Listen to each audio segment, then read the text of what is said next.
اللہ اکبر. یعنی ایسے ایسے فیصلے کہ جو جہاں پہ انسان سوچتا ہے کہ اب کیا کیا جائے، وہ بھی ان کے دربار میں بڑی بآسانی ہو جایا کرتے تھے. بہرحال اتنا شاہانہ دربار ہے جس میں ایک طرف تو بڑے بڑے دیو ہیکل جن ہیں تو دوسری طرف چھوٹے چھوٹے پرندوں تک کی حاضری وہیں ہوتی ہے.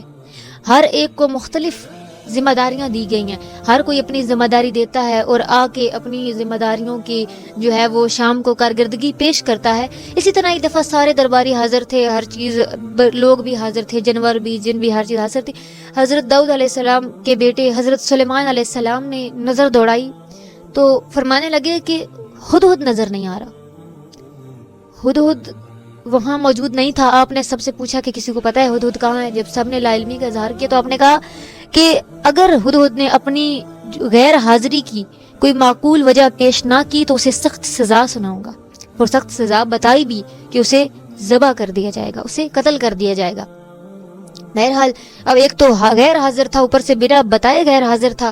سب انتظار کرنے لگے کہ پتہ نہیں ہدہد کہاں گیا ہے، ہدہد کے ساتھ اب کیا ہوگا. بہرحال تھوڑی دیر گزری اور ہدہد آ گیا. ہدہد سے جب پوچھا گیا کہ بتاؤ تم کیوں غیر حاضر تھے، کہاں تھے تم؟ حضرت سلیمان علیہ السلام نے جب پوچھا تو وہ کہنے لگا کہ ہاں میرے پاس ہے وجہ، میں بتا سکتا ہوں کہ میں کیوں لیٹ آیا ہوں، میں بتا سکتا ہوں کہ میں کیوں غیر حاضر تھا.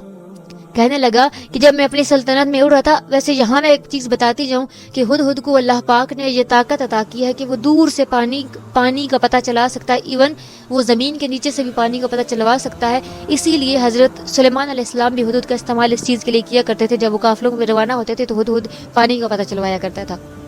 بہرحال اس نے یہ کہا کہ میں سلطنت کا اسی طرح سے چکر لگا رہا تھا، اپنے فرائض انجام دے رہا تھا کہ مطلب میں سلطنت سے باہر چلا گیا، مجھے پتہ نہیں چلا. لیکن میں نے ایک عجیب و غریب چیز دیکھی ہے. کیا دیکھا؟ ایسا کیا دیکھا اس نے؟ کہتا ہے کہ میں نے یہ دیکھا کہ ایک بہت ہی عالیشان سلطنت ہے، ایک بہت عالیشان سلطنت ہے. وہاں پہ ہر چیز ہے، دولت کی فراوانی ہے، لیکن اس سلطنت کی حکمران ایک عورت ہے. اس پوری سلطنت میں حکمرانی ایک عورت کی ہے اور وہ بڑی جاہ و جلال سے اس پوری سلطنت میں حکمرانی کر رہی ہے. ہر کوئی اس کے تابع ہے. لیکن اتنی بڑی سلطنت ہے، حکمران بھی ہے، لیکن وہ لوگ مسلمان نہیں ہیں. وہ لوگ سورج کی پرستش کرتے ہیں، سورج کے سامنے سر جھکاتے ہیں. اور میں نے ایک اور بھی بڑی عجیب چیز دیکھی ہے. وہ کیا؟ کہتے میں نے بڑا ہی اس عورت کا عالیشان تخت دیکھا. یعنی اس کے تخت کی کوئی مثال نہیں ملتی. مشہور ہے اس کی سلطنت میں اس کا وہ تخت کہ بڑے اس میں ہیرے جواہرات لگے ہوئے، بڑا منفرد قسم کا بہرحال اس کا وہ تخت ہے.